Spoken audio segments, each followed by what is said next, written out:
sasa tukikimbizana na muda kwa hapo ulipo, naomba unyanyue mikono yako yote miwili, tuunganishe pamoja, tupige makofi na vigelegele wakati tunamleta mbele yetu Baba Askofu Samawi ili aweze kumkaribisha Baba na anene pamoja nasi asubuhi ya leo. Mama, karibu sana na Mungu akubariki.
Baba, kwa jina lako, kwa uwezo wako tunaishi. Wewe ni Mungu, zaidi yako hakuna aliye kama wewe. Pokea sifa za mioyo yetu. Umetukuka, umeketi mahala pa sifa. Kwa neema na rehema zako umetuvusha mwaka 2025 kutuingiza mwaka 2026. Tulipitia mengi sana kwa hayo, lakini bado kutuacha mkono wako ulikuwa upande wetu. Tunakushukuru Bwana kwa afya njema uliyotuacha tukiwa wazima. Pokea sifa na shukrani za mioyo yetu. Naomba Mungu unitumie kuwa chombo kiteule mbele zako kwa ajili ya kusanyiko hili, ili wabarikiwe na wewe kupitia kinywa changu na mwili wangu. Ninakushukuru kwa jina la Baba na Mwana na Roho Mtakatifu. Wote tuseme amina kutoka pumzi. Amen. Naomba tumpigie Yesu makofi ya shangwe.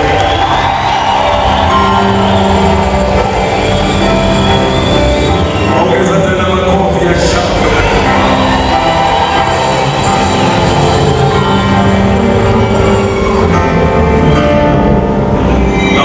Naomba tukiri imani yetu ya kanisa Liberation Church of Tanzania.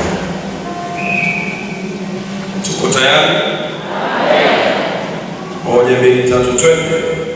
Mimi ni Mkristo wa kanisa la Ufunuo, na mimi ni mwana Ufunuo, nakiri katika Kristo Yesu. Imani yetu ni ufunuo, na katika ufunuo tunabarikiwa. Tunapobarikiwa kiufunuo, baraka zetu zinathibitika waziwazi. Tunaziona, tunazigusa na tunazipokea. Vita zote zinazopangwa kiroho dhidi yetu tunazitengua kiufunuo. Neno la Mungu limeandikwa katika ufunuo wa Roho wa Mungu, na katika ufunuo wa Roho wa Mungu tunalielewa na kulipokea. Haleluya, haleluya. Makofi na vigelegele.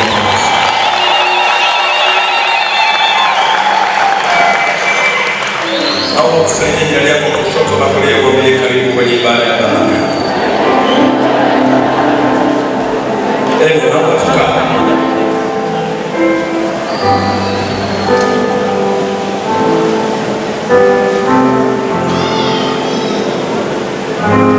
Naomba nifikishe salamu za asubuhi ya leo kutoka kwa baba yetu, baba wa kizazi, baba yetu kipenzi, lakini kipenzi cha nafsi na roho yangu, Daktari Eden.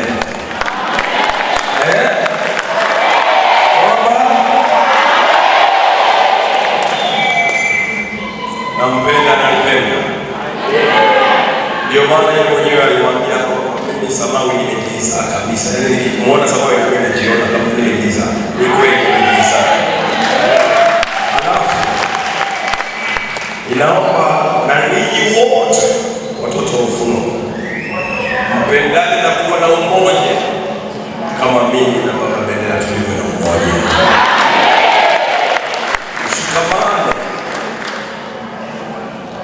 Mshikamane na mjaliane. Haleluya. Mtu yeyote aliyekuwa na changamoto au aliyekuwa na shida na mwenzake 2026 usiwe na shida na mwenzako tena katika maisha yako. 2026 tutakuwa na changamoto, tukashinda na mtu huyu. Kuna mtu mmoja tutakuwa adui naye mpaka milele. Kuna mtu huyu atakuwa ni adui yetu na hatutapenda mpaka mwisho wa dunia. Naye anaitwa Ibilisi na Shetani. Sikuambia kama leo usipate mashaka. Kabla yako hapa ni mjini kuna mataa. Usishangae sana. Na uwe makini kwa leo. Tunashukuru Mungu kwa ibada ya mkesha mkubwa ambao umeweka historia. Kuna mkesha mkubwa namna hii. Amen. Lakini sasa naomba niingie kwenye maneno ya Mungu.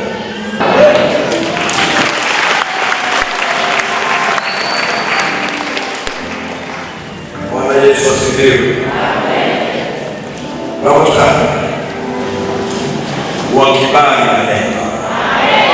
Huu mwaka kama nilivyosema unakwenda kuwa ni mwaka wa heri katika maisha yako. Huu mwaka kama nilivyosema unakwenda kuwa mwaka wa baraka kuliko miaka yote uliyowahi kuishi. Narudia tena, umeonewa, umepigwa, umedhihakiwa, umepita maisha magumu, lakini huu mwaka unakwenda kukufuta machozi uliyoyalia nyuma ulikotoka. Machozi yote uliyolia, uliorizwa, maumivu yote uliyopitia, huu mwaka unakwenda kukufuta machozi yote. Uliumizwa kiasi gani? Ulikutana na changamoto gani? Huu mwaka unakwenda kuweka historia ya maisha yako. Na nina uhakika na hiki ninachosema. Sasa nisikilize. Hebu sema, umeandika katika kichwa cha somo simuliandika tangu jana. Mwaka uliokubaliwa. Ndio somo langu, ndio ujumbe wangu. Mwaka uliokubaliwa. Alafu huko ndani tutakutana na vipengele vingi sasa kwa dakika chache nilizobakiza. Mwaka uliokubaliwa. Naomba usome kitabu cha Isaya, sura ile ya 5, sura ya 45, tuanze na 45 Isaya. 42:5. Na hapo kuna maiki. Kitabu cha Isaya 42 mstari wa 5, sura 42 mstari wa 5 hadi 9. Isaya 61 mstari wa 1 hadi wa 2. Isaya 43:19-21. Samueli wa kwanza 3:11. Isaya 42:9. Isaya 10:27. Tutafunga na Ufunuo wa Yohana 3:7. Tutamalizia kabisa na Mathayo 16:19. Hapo nisikilize sasa, nisome. Yaani hilo ni fungu kwa sababu. Alafu uelewe kilichokuleta hapa. Na unisikilize haya maneno nitakapokuwa nazungumza ujue kwamba tayari ameshayasoma. Hakuna kitu ambacho tutakifanya hapa hakijawahi kutokea. Ninawabariki na kuinua watoto hao walioleta sadaka kwa kuchelewa. Mkono wako wa neema uje, wabarikiwe iwe mizamu hii inayonena kwa jina la Yesu. Amen. Naomba tuanze sasa kusoma au nirudie vitabu. Nimeandika vizuri. Umeandika? Nauliza makuku au umeandika sisi ndio hapana. Umeandika? Na wewe sema kwa nini unaonyesha hiyo?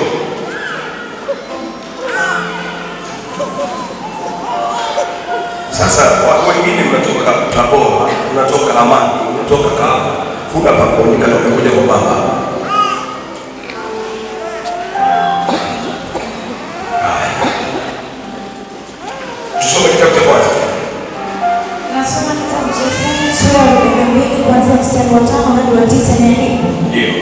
Mungu Bwana anena. Mungu Bwana Isaya Bwana mstari wa 5. Ndio. Mungu Bwana anena. Yeye aliyeziumba mbingu na kuzitanda. Mungu Bwana ambaye usome kwa haraka kuliko mapozi muda mchache. Imeandikwa. Mungu Bwana anena. Yeye aliyeziumba mbingu na kuzitanda. Yes. Yeye aliyetangaza nchi na mazao yake. Ndio. Yeye awapaye pumzi watu walio juu yake. Point ya kutunza, yeye awapaye watu pumzi ya uhai. Uko hapo kwa sababu Mungu amekupa pumzi ya uhai. Wale wanaojua pumzi walishakwenda makaburini, lakini wewe ndio wewe tuko hapa kwa sababu tumepewa ile pumzi ya uhai. Yeye awapaye roho wao waendao ndani yake. Yeye awapaye roho waendao ndani yake. Mimi Bwana nimekuita katika haki. Nimekuita wewe 2026. Bwana amekuita katika haki. Nami nitakushika mkono. Hautashikwa mkono na magonjwa, hautashikwa mkono na maskini, hautashikwa mkono na mashetani. 2026 mke wako, mume wako, wazazi wako, ndugu zako, watoto wako, biashara yako itashikwa mkono na Mungu aliye hai. Nami nitakushika mkono na kukulinda. Point number 3. Utalindwa.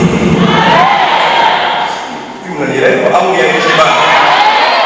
Nataka kuongea na watu ambao wanaelewa wanachosema. Kuliko kushangaa msapa wangu. Kujaribu kuona nimevaa msalaba sio.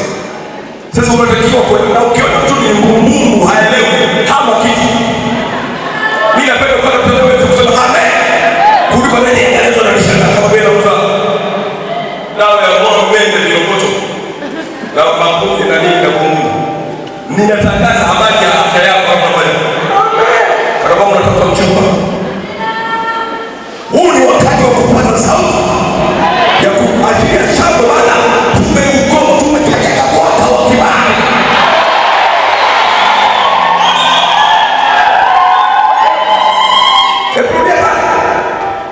Mimi Bwana nimekuita katika haki. Nimekuita wewe.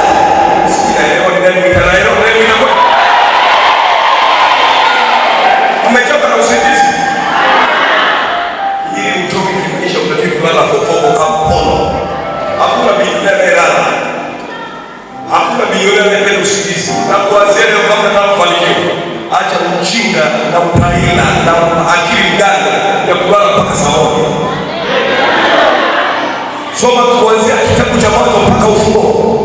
Hata wana wa Israeli manabii waliamka alfajiri na mapema. Hata Yesu alipowatoa mateka wa Israeli kuwakomboa, aliwatoka alfajiri na mapema. Oh my God, my Lord. Hata Yesu alifufuka alfajiri na mapema. Oh yeah. Sasa sasa ukitaka 2026 ubilionea uwe na maisha, hakuna mwenye future ya maisha, hakuna mwenye malengo ya kutajirika apendaye usingizi upenda umaskini. Wewe umepata milioni 50 benki, unasubiri mpaka saa 1 tukitandani, una akili. Acha nikupe akili leo. Na acha nikugonge maneno kama baba yako. Ili kutoka kwa udogo umepona. Baresa saa 11 ameshafika msikitini kuswali. Bilionea yote hakuna anayelala, hakuna mzungu, Mchina, Mjapani anayeweza kulala mpaka saa 2. Never ever. Hakuna Mchina, Mjapani, mzungu anayeweza kufikia saa 2 kwa kitandana na roho. Wewe ulifungwa akili na ufahamu. Alafu unakutana na watu ambao walishachoka akili, mnafanikiana kwamba kulala ndio tajiri. Maisha ni kupambana, maisha ni vita. Na ninapokubariki mwaka huu kama niliki, acha kulala. Yaani mtu ambaye ukiwa na ndoto, ukiwa na mzigo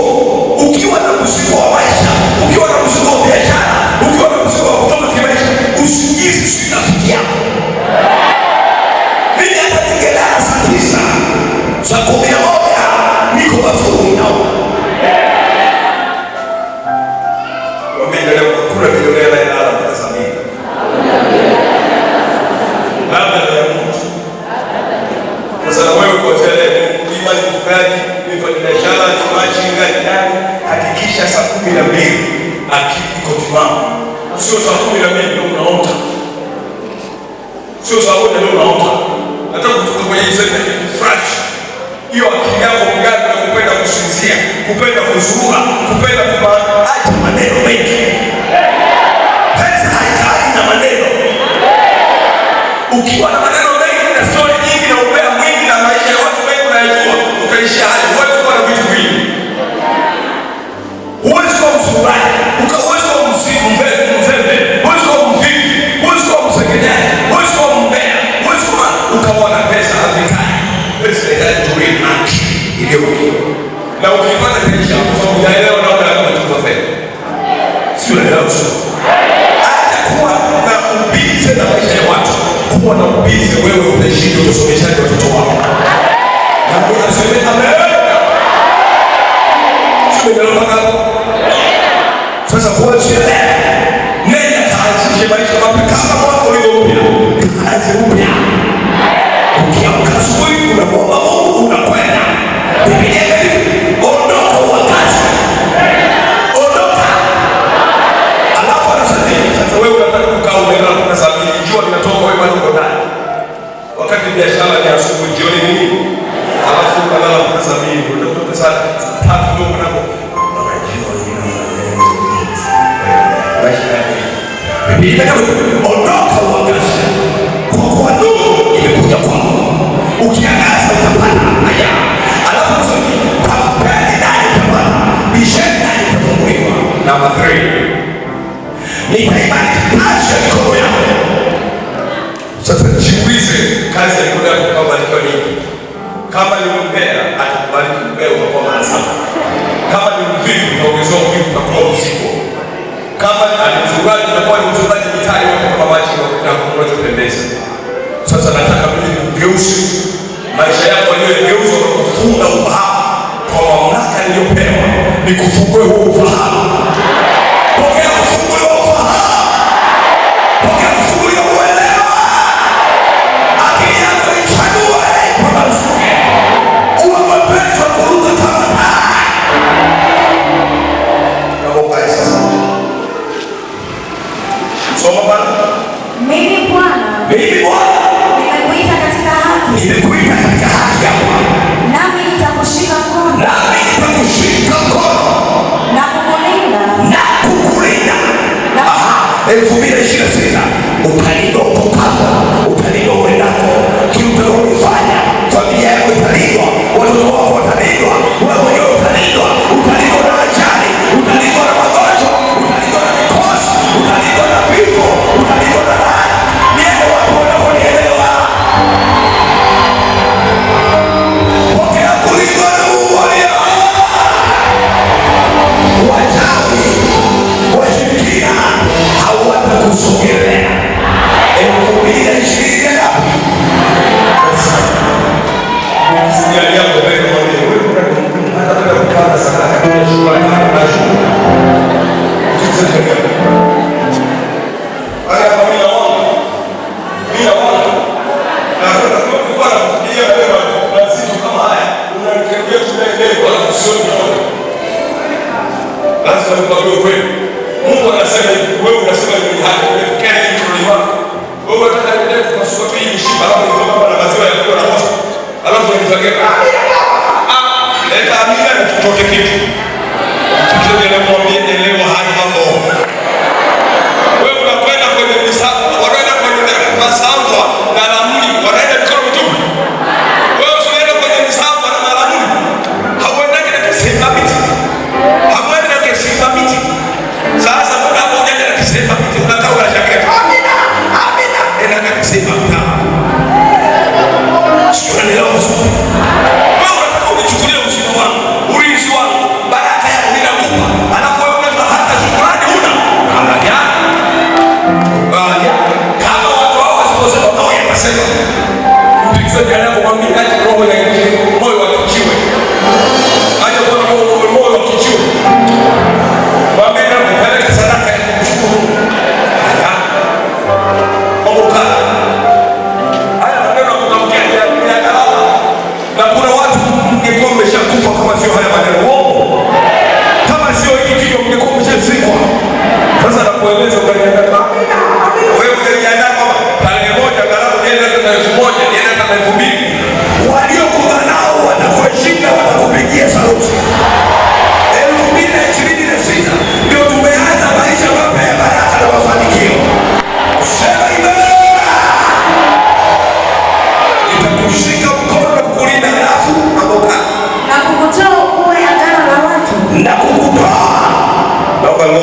roho haipo, na kukutoa uwe agano la watu na nuru ya mataifa, na nuru ya mataifa.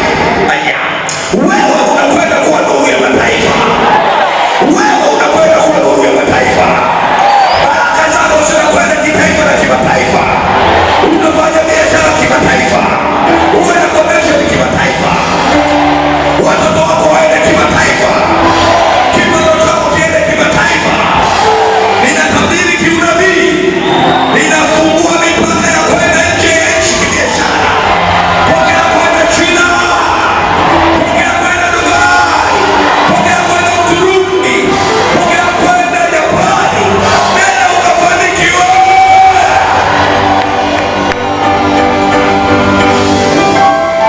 Sikiliza, ninakubariki shambani. Wale mnaolima wakulima, kuanzia leo tumeanza maisha ya kubarikiwa.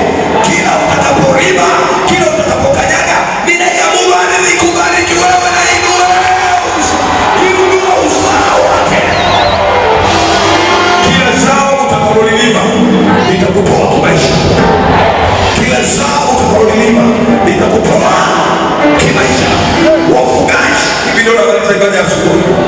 Wafugaji wote, hakuna atakayefuga ng'ombe, mbuzi, kuku, kondoo, bata na kanga na nyama ya aina yote ikafa. Nimekubariki kwenye ufugaji wako, ninabariki ufugaji wako. Wafanya biashara, ninawabariki biashara zenu zote zikainuliwe. Ninawainua mkawe juu sana.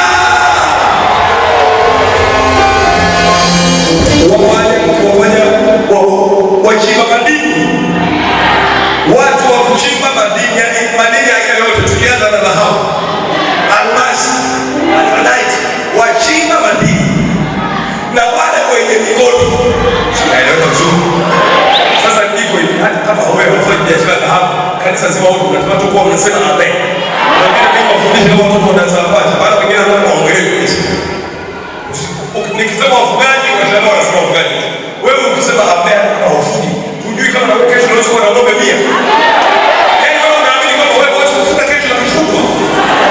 Leo haufanyi biashara madini. Unaamini kibao kinaweza kubadilika wewe ukaanza biashara madini. Sura unasema amen sasa uelewe.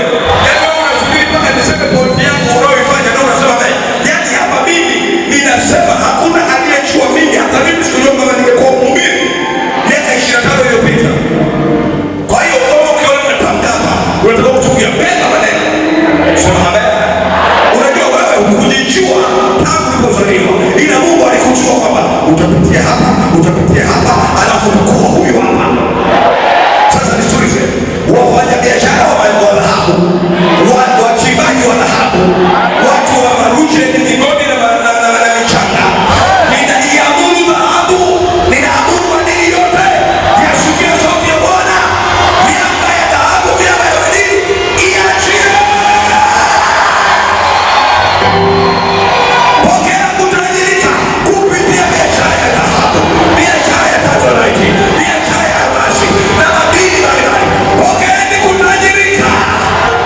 Fedha na dhahabu ni mali ya Bwana, na ninaamuru dhahabu 2026 ije juu yako hiyo dhahabu. Pokea.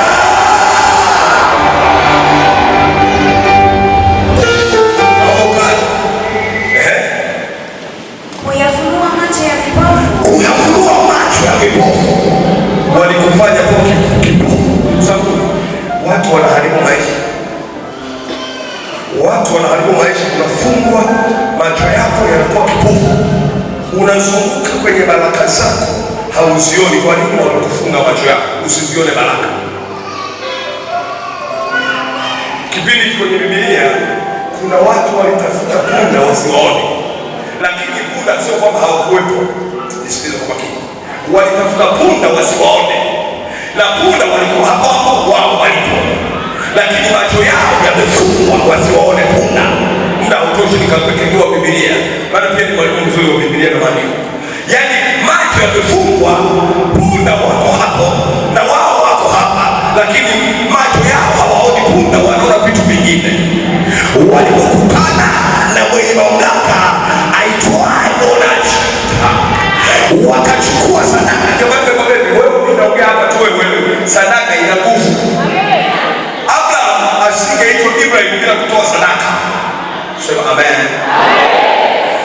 Walipokutana na Monaji wakampelekea sadaka. Biblia wakasema katika mji huu kuna Monaji, twende akatuambia habari ya punda wetu ambao tunawatafuta, tumechoka tuwaone. Wenzake akamwambia tunamwendea mtu wa Mungu huyo, tunamwendea mikono mitupu. Yaani twende akatukabidhi mikono mitupu. Mmoja akasema hapa nina shekeli za barabara. Kwa zile shekeli za barabara wakaenda. Walipofika kwa Monaji, alipochukua ile sadaka kwa Monaji akasema mmehangaika sana. Njoo. Mnatafuta nini? Mnatafuta kama sura. Nichia watu kuleta shekeli hapa. Nendeni. Chukua punda wewe hapa. Unaweza kuwa umehangaika kwenye maisha. Unafanya biashara haiendi, unafanya duka hakuna. Unatoka watu wamepambana hapa, yaani jitihada na bidii ulioona kutafuta hela ingekulipa vinavyotakiwa ungekuwa bilionea. Sio ndio nzuri? Yaani kama ni kufight, umefight. Umekwenda huku. Umefanya hiki. Umekutana na huyu, lakini bado ni dhilo si. Kuja mpaka mtu akufunguliwa macho, akufungulie macho. Kama haujaja hapa duniani Mungu aliandaa baraka zako zikafichwa. Ndio maana juzi jana nimesema watu hawa walikuwa ndio bora kufichwa. Kuna vitu vyako vilifichwa vikaibiwa. Sasa umshukuru Mungu aliyekwenda kwenye semina. Kila kitu chako kilichofichwa, macho yako yaliyofungwa usizione baraka zako, ninayafungua. Pokea kuona baraka zako.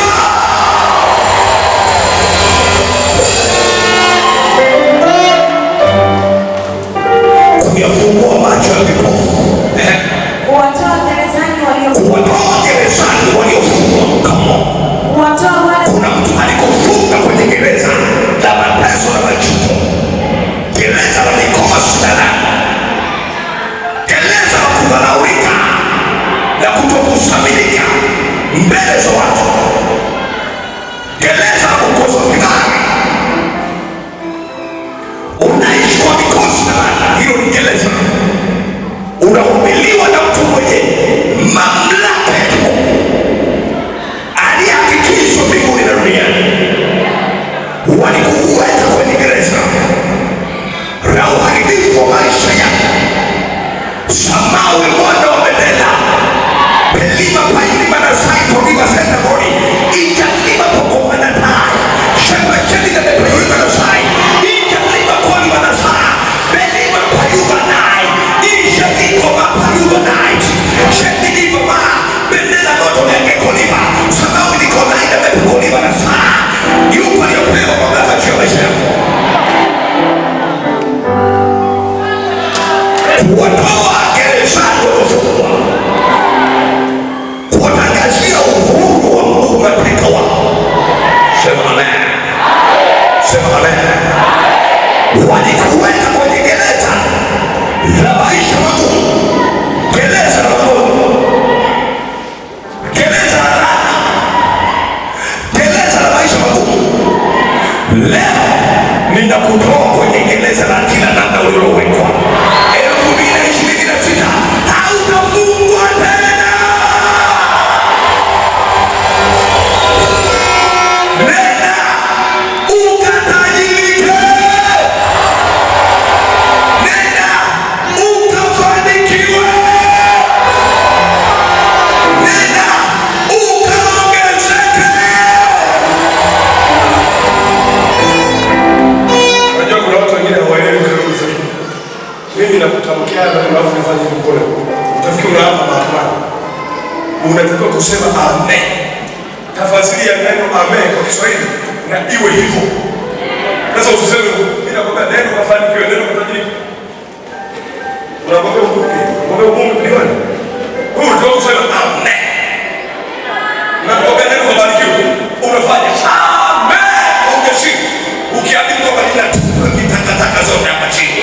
Yaani amini kwamba nimekuja kwenye hii semina ya ibada hii. Takataka zote, mikosi yote, laana yote, changamoto, magonjwa, kuonewa,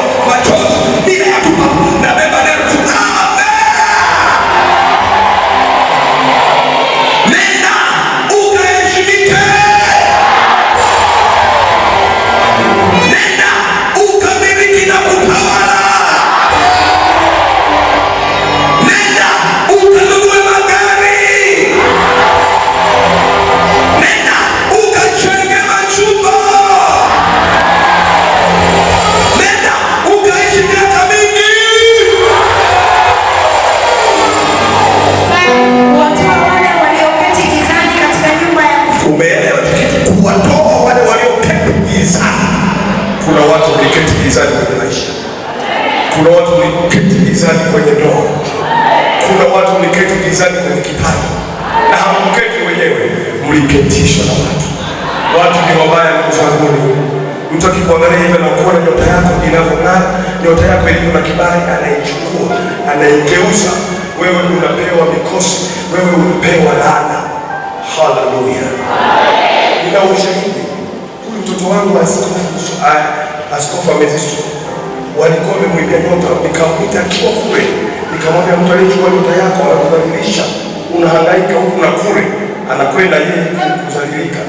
Na kweli yeye aliyekuwa amemfanya kuwa kituko huyu, yeye ameshadhalilika, huyu ameshainuliwa na anaishi.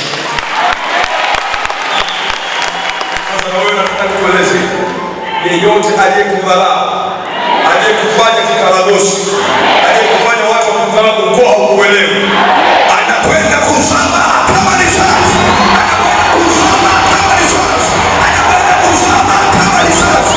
Wewe unakwenda kuinuka juu. Sema fire. Kuwatoa gizani, waliowekwa wapi? Gizani. Mwambie ndio ninatolewa gizani. Ninatolewa gizani. Kwa jina la Yesu. Nimeteseka inatosha. Nimehangaika inatosha. Nimetafuta punda bila kuwapata inatosha. Sasa ninakwenda kuwapata. Baada uonaji yuko mbele yangu. Fungua macho yako kaone baraka zako. Na kufungua macho yako kaone baraka zako.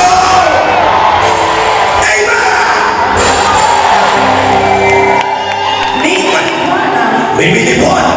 Ndilo jina langu. Ndilo jina langu. Na utukufu wangu sitampa mwingine. Na utukufu wake Mungu atawapa watu wengine, atatupa mimi na wewe. Wala sitawapa sanamu sifa zangu. Wala sanamu watapewa sifa za Mungu. Tazama. Mambo ya kwanza yamekuwa. Mambo ya kwanza yamekuwa. Nisikilize hiyo ndio point nyingine ya 4. Mambo ya kwanza yamekuwa. Nisikilize kwa makini. Kama ni kulala njaa, umeshalala. Kama ni kukosa pesa, umeshakosa. Maana mambo ya kwanza yamekwisha kuwa. Kama ni kukosa kodi ya nyumba, umeshapita hayo maisha. Kama ni kukosa pesa benki, ada ya watoto, umefika mahala unawaza, sijui nijiue, sijui niende wapi. Aliyetamani, aliyekwambia atakushika mkono atakusaidia, alikuachia njia kabla hujafika. Aliyekutumainisha kwamba labda atakuwa msaada wewe na wewe kutoka kimaisha, alikata laini yake. Acha iuwe laini ya Mungu. Acha Mungu akupe connection nyingine mpya. Kama ni kuugua umeshaugua, kama ni kutukanwa, kama ni kubezwa, kama ni kuchafuliwa, kuzushiwa, umejua mambo ya kwanza yamekwisha kuwa. Sasa nami nayahubiri mambo mapya. Mambo ya kwanza yamekwisha kuwa. Nami mchana wa leo nahubiri mambo mapya juu yako. Nahubiri baraka mpya juu yako. Nahubiri mafanikio mapya juu yako. Sikia. Unakwenda kutajirika 2026. Unakwenda kununua gari zako 2026. Unakwenda kuwa na biashara wewe ambaye unasoma kufanya biashara. Na wewe ambaye una ajira unakwenda kupata ajira. Unakwenda kuwa nguzo na heshima kwenye jamii na mtaa na familia. Kabla hayajatokea na wapasheni habari. Kabla hayo hayajatokea, ninawapasheni habari zote kwamba mnakwenda kufanikiwa. Haya, naomba ukae. Kitabu kinachofuata. 61:1. Sasa. Kitabu cha Isaya sura 61 kuanzia mstari wa kwanza imeandikwa. Yes. Roho ya Bwana Mungu ii juu yangu. Roho ya Bwana Mungu iko juu yangu. Kwa sababu Bwana amenitia mafuta. Bwana amenitia mafuta. Niwahubiri wanyenyekevu habari. Niwahubiri wanyenyekevu habari. Amenituma ili kuwaganga waliovunjika moyo. Ili kuwaganga waliovunjika moyo. Kuwatangazia mateka uhuru wao. Na kutangazia wewe uhuru wako. Na hao waliofungwa habari za na hao waliofungwa habari ya kufunguliwa kwao. Kutangaza mwaka wa Bwana uliokubalika. Kutangaza mwaka wa Bwana. Ni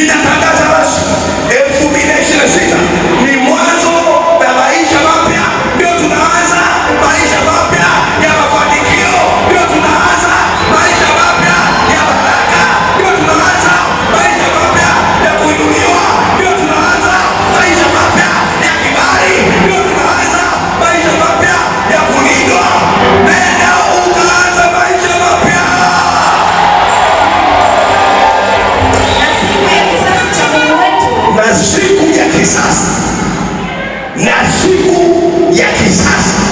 Wakati tunamaliza ibada hii, yeyote tunaposema mwaka uliokubaliwa, kuna mtu aliyekufanya miaka yako haijakubaliwa.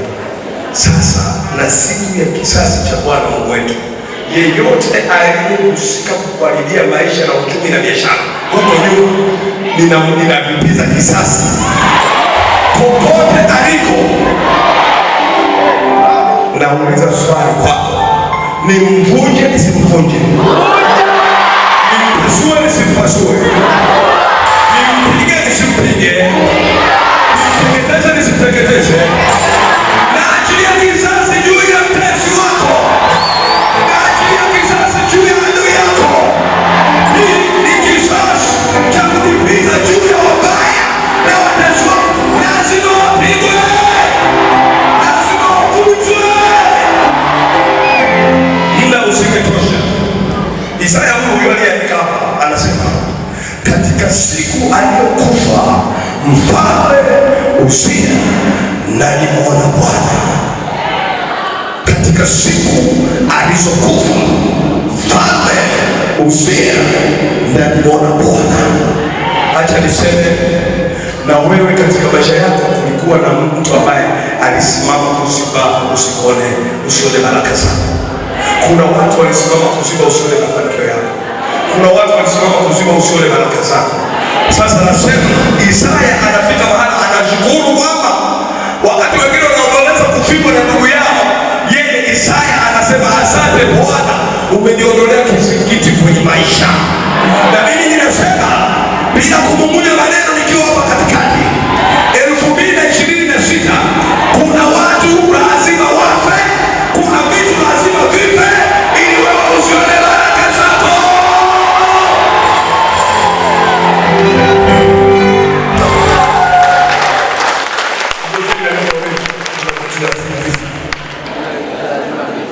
Kuna mambo lazima yake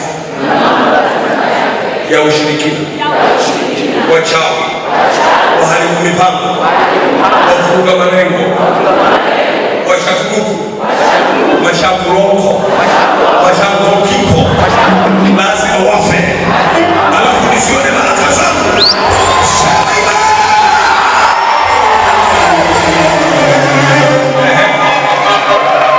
Kitabu kingine, siku ya kisasi kimeshawa. Endelea. Basi tunahama sasa, nimalizie. Ndugu zangu, wakati mimi mtumishi wa Mungu wa pekee, usinikopee kama mtumishi yeyote kimamlaka, kinguvu, kiweza, usimfananishe na yeyote. Kila mmoja ameitwa kivyake. Wala usikikaja hapo nafananisha kama kule, hili liko kivyake, hili yetu kivyake, afundisho yetu kivyake, uelewa wetu kivyake. Kile walioelewa wanadini kule siko tunapoelewa. Yaani mimi hata ningekuwa mchungaji hapa, askofu hapa, na mtume wa Roho ni kwenye dini, kile jambo ninaloelewa sio yeye anaelewa. Sio elewa vizuri bwana. Mimi ninajua maana ya mawingu. Mimi najua maana ya dunia na ulimwengu. Unapotaja ulimwengu unajua unasema kitu gani? Unapotaja dunia unajua unasema kitu gani? Ndio maana Yesu anasema, mimi nimeushinda ulimwengu, lakini jipeni moyo, maana duniani mnami. Kuna vitu vile pale tofauti. Sasa mwanadamu anajua ulimwengu ni huo, dunia ni hiyo. Mwambie ulimwengu, dunia, alafu kuna mbingu, alafu kuna nchi. Mbingu na nchi, kisha tofauti sura 21 I think. Kisha nikaona mbingu mpya na nchi mpya. Maana nchi za kwanza zimekwisha kupita na mbingu za kwanza zimekwisha kupita. Tazama mbingu mpya. Kisha nikaona mbingu mpya na nchi mpya. Maana mbingu na nchi za kwanza zimekwisha kufanya, wala hapana bahari tena. Mimi najua nini maana ya bahari. Najua nini maana ya ziwa. Wanadini ya kusema wanadini, vipofu wa vipofu, Mafarisayo na Masadukayo waliokuwa Yesu, leo wana makanisa na wao wanasema wanaenda mbinguni. Yesu ametokea akawaambia, mimi ndimi njia, kweli na uzima. Mtu haji kwa Baba isipokuwa kwa njia yangu.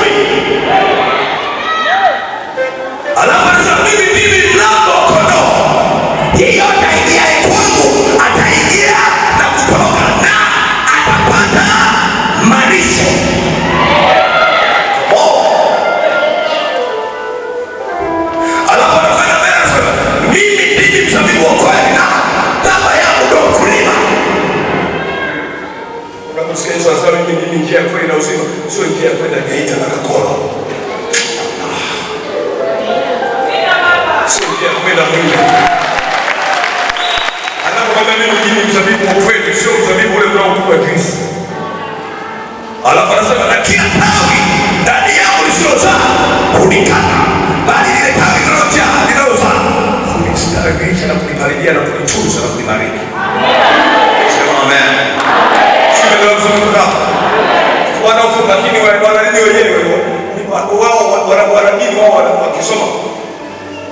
Wakisoma bahari wanasema bahari kama unavyoiona bahari ya Hindi. Lakini wanaofunga wewe unajua maana ya bahari ni nini? Ndio maana wanasema Yesu Kristo alitembea juu ya maji. Yesu alitembea juu ya maji. Tunamfuata Yesu. Sasa tunamfuata mtu ambaye huwezi kufanya hiyo yafanye. Wewe unasema nina imani nimeokoka naenda mbinguni. Unaendaje mbinguni huwezi kuvuka kamanga bila kumbia mtu? Unasemaje naenda mbinguni? Nimeokoka kwa bendera niko. Sasa wewe uliyeokoka mbona kwenda Mwanza unapanda kwenye daraja? Wewe sio imani. Na Yesu alisema atakayekuwa na chembe ya imani kama hii haradali, kuja haradali, atafanya haya na zaidi ya haya anayofanya. Sasa warokole wote hawana imani ya kuja haradali. Si wapite kwenye maji.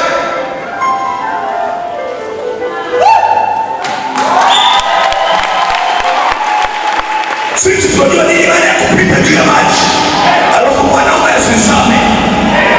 Ndio maana yule Farisayo akamwambia Yesu akamwambia, mwanangu ana kifafa, maana kimtupe majini, maana kimtupe motoni.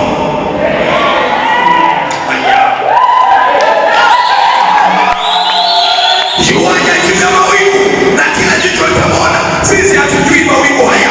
Wanadini wanajua ni mawingu kama haya. Siku akija mawingu hayapo.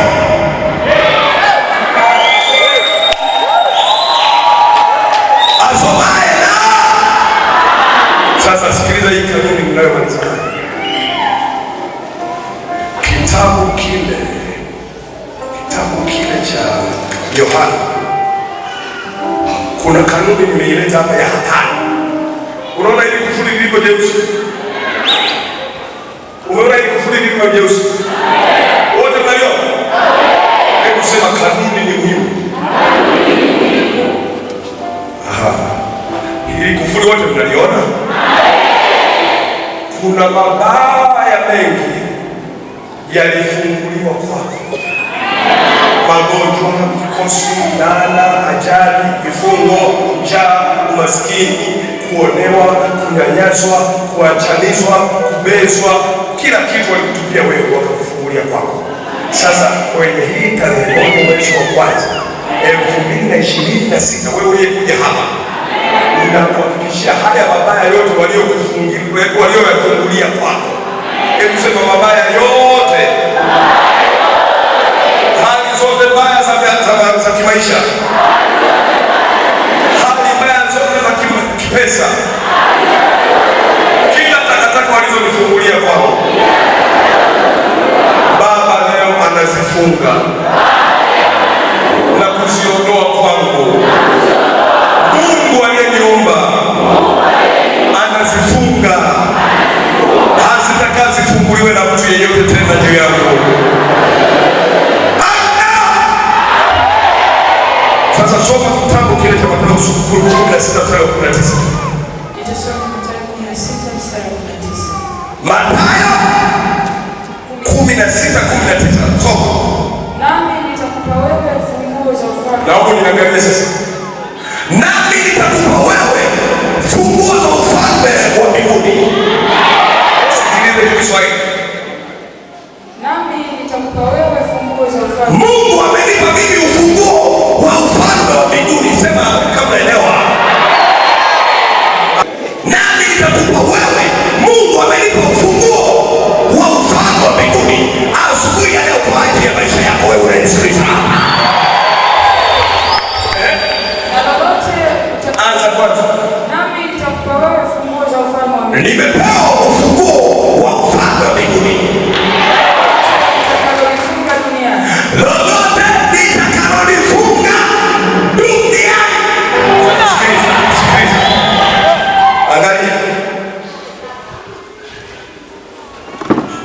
huyu aliyeleta hizi hizi kufuli. Kile funguzi wapi?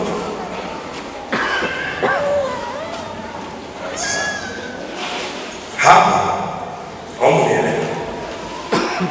Hapa kuna funguo mbili. Kuna funguo mbili na mbili. Alafu kuna kufuli ngapi? Wote msione basi. Hakikisha macho yanaona hivi. Uzoe mbili kwa imani huo. Unaona? Kuna kufuli ngapi? Na ziko aina ngapi? Na rangi ngapi? Moja ina rangi gani? Nyingine? Sasa hii nyeusi ni giza, mateso, mikosi, laana, ndio maana iko mkono wa kushoto. Hii ni mateso kupitia maisha magumu, vifungo, laana, nini vyote. Hii ndio maana imefunguliwa. Tafasiri yake na ishara yake ni nini? Kwamba yale yote mabaya yalikupata yalifunguliwa yaje kwako. Alafu kuna kufuli nyingine jeupe limefungwa.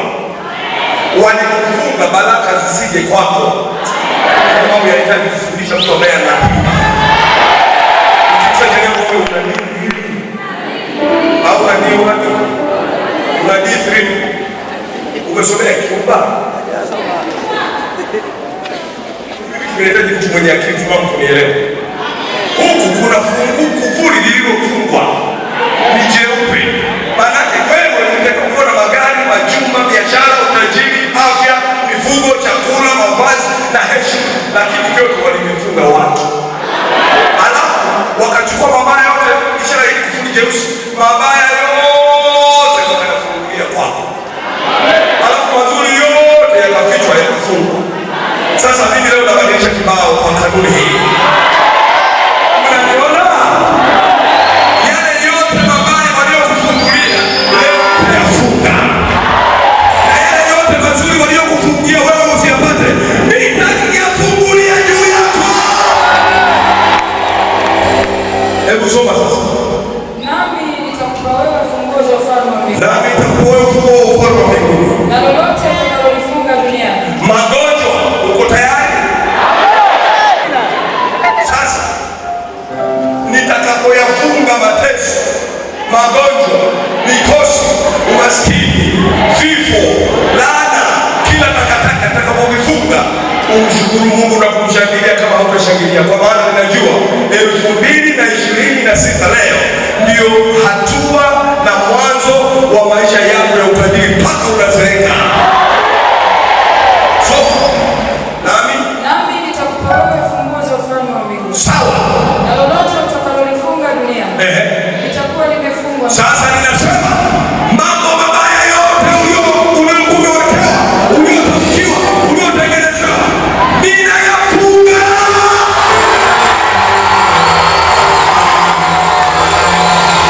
Nimefunga mateso, nimefunga magonjwa, nimefunga umaskini, nimefunga laana, nimefunga vifo, nimefunga mikosi, nimefunga kuibiwa, nimefunga kuonewa. Kila mabaya ninayafunga.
Sikia upande wa pili. Hapa ndio tunataka kushangilia kuliko upande wa kwanza. Hapa haya ni magari yako waliyafunga usiyaone. Ni majumba yako waliyafunga usiyaone. Mtaji wako ni pesa zako, ni kila kitu chako chema walifunga usikione. Sasa walikufungia namna hii. 2026 ninakufungulia, hakuna atakayefunga tena. Songa sasa hapo. Na lolote utakalolifungua duniani, Na lolote ninalolifungua hapa mbele yako litakuwa limefunguliwa mbinguni. litakuwa limefunguliwa na mbinguni.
Kwa ibada kubwa ya kipekee ya namna yake na ya aina yake.